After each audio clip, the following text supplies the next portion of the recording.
the last honest streamer. For whatever reason, the internet loves the spectacle. The bigger it is, the louder it is, the more expensive it looks, the better it performs. Look at the top of Twitch right now. It's flooded with million-dollar mansions, celebrity subathons, streamers buying their 10th dream car. Everything seems to be built around the question, how much money can we burn on camera? And then there's this guy. Queso is interesting, because on paper, he's doing almost everything wrong. His production quality... I feel like Queso is one of the streamers that he's really funny, but he just came out of like nowhere. I bet you other streamers came out of nowhere, but like he like blew up instantly. Quality is kind of garbage. Queso, where did he come from? 200,000 viewers playing Fall Guys yesterday. Yeah, it wasn't even zoomed in or cropped. His setup isn't designed to be some massive content machine. Half the time he's live, he's playing some random game most people have never even heard of. Your costume sucks, kid. I mean, when your entire job is getting people to watch you, you don't turn down a Mr. Beast video. But Queso did. Queso did not respond to my message. And somehow, despite doing the opposite of what the internet tells creators they're supposed to do, he's still one of the biggest streamers on the planet. How does that happen? The honest answer is that none of this should have worked, because Queso's had the odds stacked against him since day one. Case Baker grew up in rural Arkansas. His hometown has a population just over 1,500. It's the kind of place where a new Walmart makes the front page, and where the churches outnumber the stoplights. Towns like that don't have a lot going on. So, as a quiet kid, Case did what quiet kids in quiet towns have always done. He disappeared into a screen, in this case a PlayStation, Call of Duty on repeat. And when YouTube started blowing up in the early 20s, that didn't exist a decade earlier. He watched gaming turn from a thing you did after school into an actual career. Well, how does this sound? Making a living and even a small fortune just playing video games. The biggest names were clearing their parents' annual salaries in a single weekend. And after watching that, it became Case's dream job.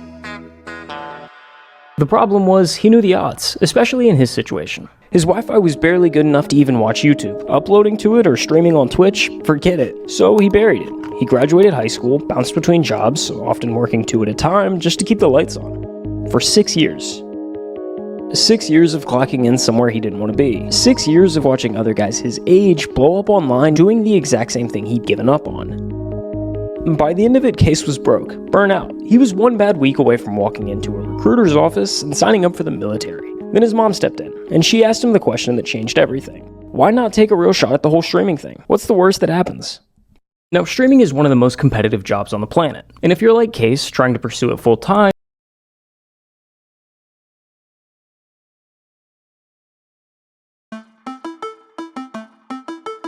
Level 1, you can quit your job. Level 2, you're living large. And at level 3, you're the top 1% of the top 1%. Now, there's no direct translation from Twitch viewers to money. So for the sake of the example, we're going to say you reach level 1 at around 100 viewers. Once you're there, you can take the leap to streaming full time, which getting there sounds totally reasonable. It's not. Somehow convincing 100 people to watch you live is brutal. In the past year, 18.4 million people opened up Twitch and broadcasted live on the platform. I want you to guess how many of them actually made it to level 1. Seriously, throw a number out there. The answer is 165,536. That's less than 1%. For every person who gets to level 1, there's 100 that don't. Every big streamer you see today spent days, weeks, if not months streaming to an audience of 0. I mean, take Jinxie for example. He streamed to just 5 viewers for a year and a half before he ever made it. 5 viewers? He's grinding! And I'm throwing all of these numbers at you for a reason, because without them, you wouldn't understand how truly insane what happens next is. Okay, so hate to interrupt myself here, but let's say you're like Queso and don't love your day job. Maybe you're not all that interested in streaming, but you've got a business idea and just don't know where to actually start. Well, let me tell you about WAP. WAP is the world's largest internet market. It's where you go to create, connect, and transact on the entire backend platform, and is running right next to major brand, pays you 6%. If you're stuck in a job you hate, go to WAP.com. You see, Queso hit level 1 in the first hour of his first ever stream, and he didn't just get lucky. Hey, y'all came through deep from the top, man. In the days before he went live for the first time, Queso was already laying the groundwork. He spent days filming and editing clips of him playing NBA 2K23, and on September 10th, 2022, he uploaded 22 videos to TikTok. The next morning, he woke up to over 10,000 followers and a comment section flooded with one question. So that night, he went live for the first time and the floodgates opened. When I look down and I see 126 viewers, bro, I cannot believe it. From that day on, he followed the same routine. Clock in the 9 to 5, hit the second job, cut a few lawns, then come home and stream until he couldn't keep his eyes open. I don't want to go sleep, man. I don't want to go to work, man. I want another build, dog. All I want to do is make builds and play 2K forever. Why do I gotta go work? After each stream, he'd find the best moments, clip them, and fire them back onto TikTok. The loop fed itself. Inside a week, he'd blown past 100,000 TikTok followers. Every stream was pulling 500 plus concurrent viewers. Dude said, call the boss quit, this your life now, cuz? Dude, imagine. And the number that actually mattered, he was making more money streaming at night than he was at his day job. And no, y'all literally just donated more than I make in a week in one night. Bruh. But Queso kept his head on straight. What shows up overnight can also disappear overnight. So before he quit his day job, he needed proof that this wasn't a fluke. So he made a deal with his chat, hit 5,000 Twitch subs, and he'd quit his job.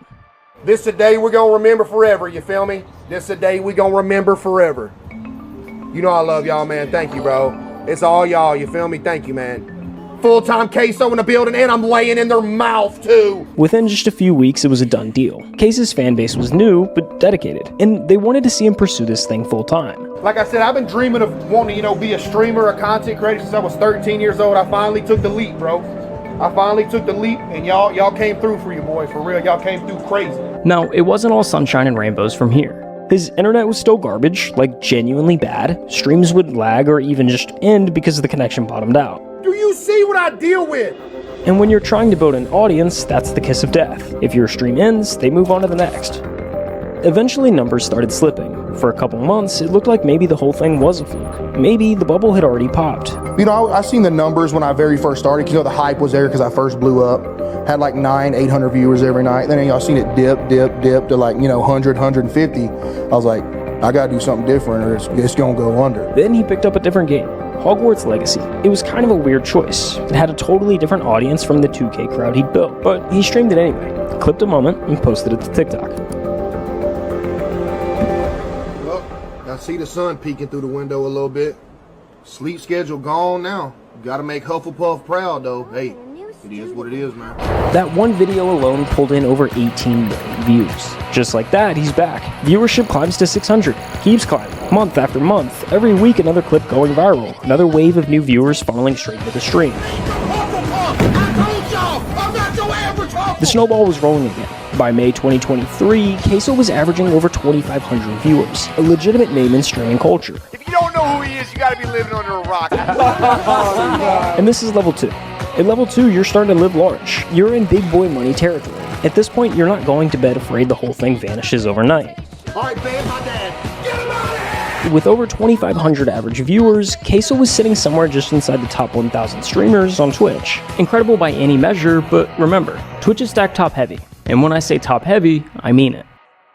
At any given moment, there are about 3 million users on Twitch watching content. When you break down the viewer distribution by channel rank, the picture gets pretty clear. Out of the millions of channels on the platform, the top 250 pull over half the viewership. That's the difference between level 2 and level 3. While it seems like the easiest jump on the ladder here, it's actually the most difficult. There's a specific blueprint nearly every streamer has followed to make this jump. Here, I'll break it down for you. What you're looking at right now is 5 of the biggest streamers on the planet. Each at the moment they were averaging exactly 2,500 viewers. Pay attention to the setups. None of them are exciting. The rooms are pretty basic, the camera quality kinda sucks, there's no production value. They look like what they are, just guys streaming from their bedrooms. Now fast forward to when those same streamers are pulling 10,000 viewers a night. Everything's changed. The lighting's dialed in. The cameras are crisp. The rooms look intentional. This is the blueprint kicking in. And it all starts with one realization. At this level, streaming isn't just a job anymore. It's a business. And like a business, the goal is to make as much money as possible.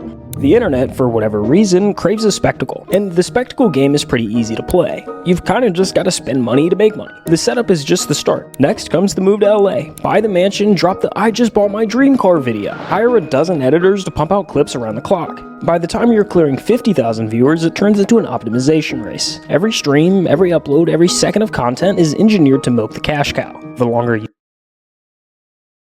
stay on the top, the more efficient it becomes. And weirdly, the more the internet praises you for it. But the spectacle only works if people are still looking. Relevancy is the whole game. The second your numbers dip, the money goes with it. So you're forced to stay visible. You hit the podcast circuit, Impulsive on Monday and Blank on Thursday. You show up to every mainstream streamer event. You become a permanent fixture in the conversation because the conversation is the product. And the fastest way to stay in the conversation is to stand next to someone bigger than you. Take those same 5 streamers and pull up their biggest streams of all time. Ninja, Fortnite with Drake, Hayden Ross, the Donald Trump interview, Kai Cenat, the LeBron stream that pulled over 1 million concurrent viewers. That's the blueprint. I'm not necessarily saying it's bulletproof or guaranteed, but it's the safe route. Every streamer who's made it to the top 250 has run some version of that exact playbook based on constant evolution. But Queso ignored this approach altogether. His strategy is quite literally the opposite in just about every possible sense. The last time we talked about Queso, he was fresh off of Hogwarts, averaging 2,500 viewers. So let's run that same comparison from earlier and fast forward to when he's at 10,000. Not much has changed. I mean, sure, he did buy a new house, but he moved from a trap house to a trailer just across town. Either way, at the end of the day, his computer monitor is still being held up with a vacuum cleaner. If I don't have the vacuum cleaner holding up the back of the monitor, it'll fall over. And then back here are my PCs. You can tell they're being held up by books as well. And the camera quality seems to somehow have gotten worse. Chat, my stream quality is actually so crispy. It looks like it's in 4K. Since Hogwarts, he's continued to stream 4 to 6 nights a week. Same time, same chat, rotating through whatever random games he feels like. Supermarket Simulator, Granny, Dress to Impress. What is this? Why is it on my front page? Playing it. Games a normal person wouldn't think to stream. But then you watch for 5 minutes and you start to get it. This is the funniest dude on the internet right now. Just plays the most random everything. games. Queso, where did he come from? 200,000 viewers playing Fall Guys yesterday. Because the game isn't the point. The chat isn't there for the games. They're there to watch him fall out of his chair for the 10th time this month and narrate it like he's describing a car accident. Yo, that almost killed me. Oh! Yo! Chat! The chair is dead, dude! To watch him get jump scared by a horror game and scream at a volume that blows out the mic. And that's why it worked. By January of 2024, Queso was averaging over 50,000 concurrent viewers every single night, making him the number 3 ranked streamer on all of Twitch. Like, my mind is weird. Like, in my mind, I still don't have the thought of, like, I still made it. Yeah. Because in my mind, I feel like if I have that thought and tell myself that I made it, you don't want to get, like, lazy. It's going to go downhill. Yeah. You know what I mean? By every metric the industry actually uses, Queso is underperforming. He's leaving growth on the table at every possible turn. He doesn't invest in new setups, he doesn't upgrade his gear, and has no real plan to optimize himself. Every analyst will tell you he could be twice the size he is if he just ran the playbook like everyone else. And honestly, they're probably right. But here's the thing. Queso never looked at any of that and felt like he was losing something. Buying a house in the hills, pulling up in a supercar, collecting all the things that say you've made it. None of that ever seemed to be important to him. And there's nothing wrong with wanting those things. A lot of creators go in with exactly that goal in mind. But Queso sits in this rare category of someone who actually reached the I made it moment and genuinely doesn't want it. It was never about, like, being huge, just like, because it didn't matter the money. You know, I just wanted to do what I loved for a living.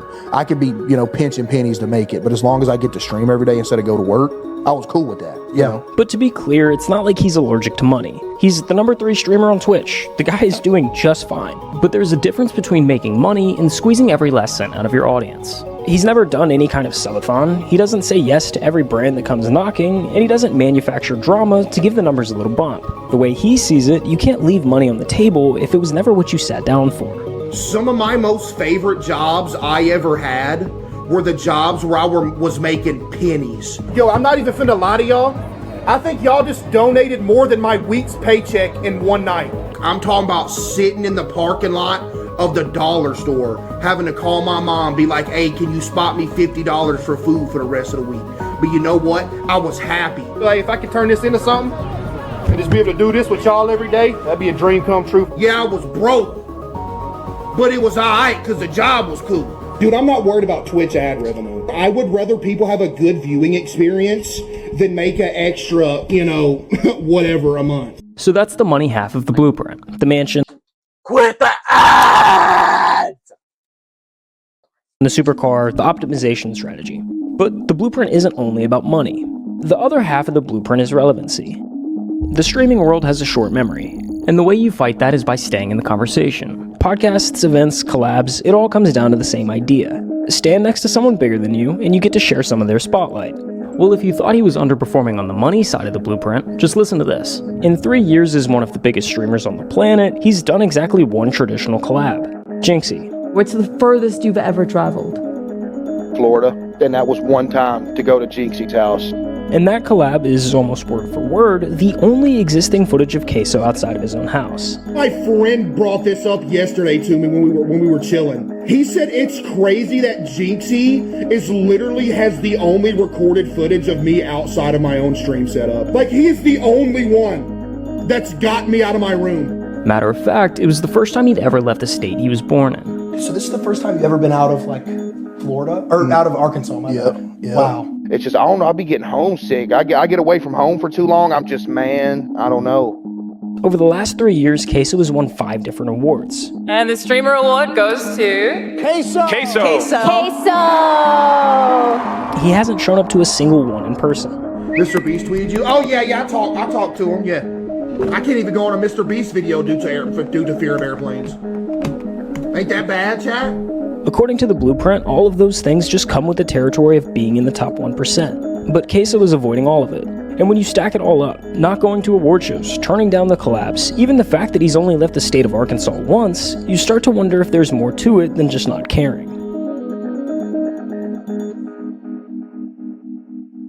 Chat, I didn't tell y'all this, bro. When I was changing setups to go from the trap house into the trailer, I was literally a mental wreck for like a week straight.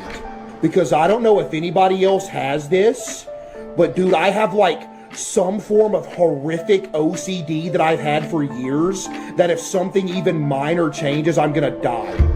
You see, OCD is one of the most misunderstood conditions out there. People hear the word and picture someone who just likes things clean and organized. And while that can be a part of it, that's not exactly what it is. At its core, OCD is anxiety. For Queso, moving into a new house meant moving into an environment that was full of variables his brain hadn't had the chance to map out yet. Like when I take my hat off and put it on the counter, same spot every night. If it goes in a different spot, I'm dead. Everything becomes unpredictable, and for someone with OCD, an unpredictable environment is one thing that can't be controlled. Each unknown stacks on top of the last until his brain is sent into overdrive. Chat, here's some lore for you. Every time I would leave to work in the morning, I would go outside my house and I would have to check that my doorknob was locked 37 times. I would have to start my drive to work, take a block back around to my house and check it another 11 times. And then I could go to work.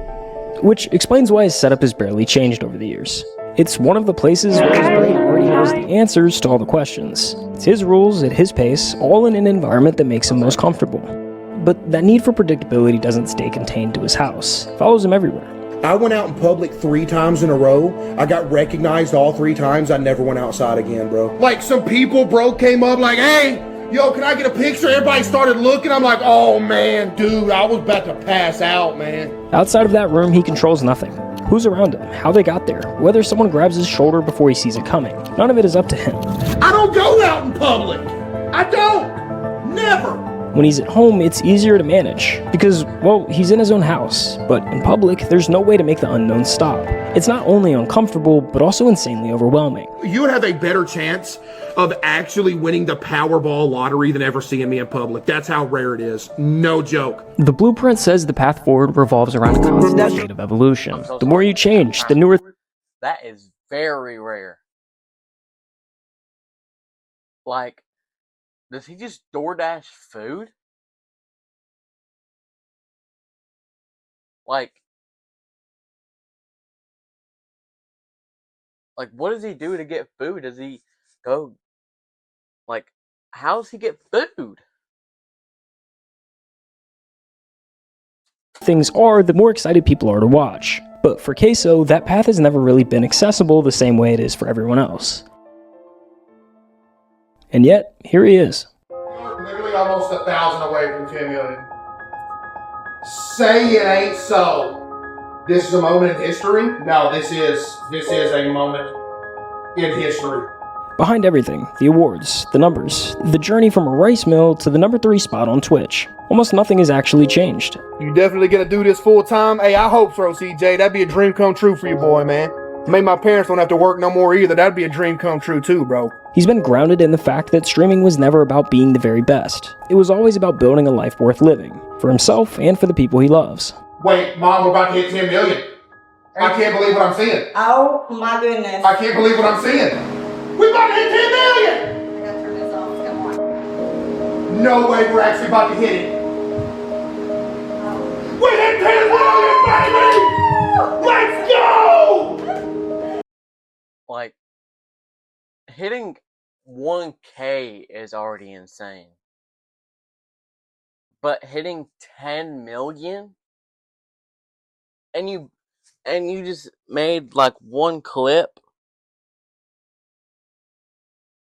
Like that's insane. Like, bro, that would be a dream come true, bro.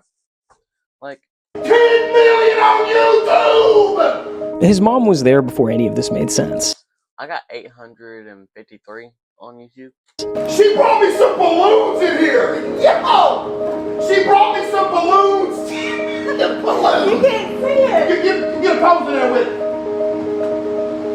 Before all of the awards and money, before tens of thousands of people were waiting for him to go live, she was the only one who pushed him to try streaming in the first place. That's a damn diamond play button! You've had this?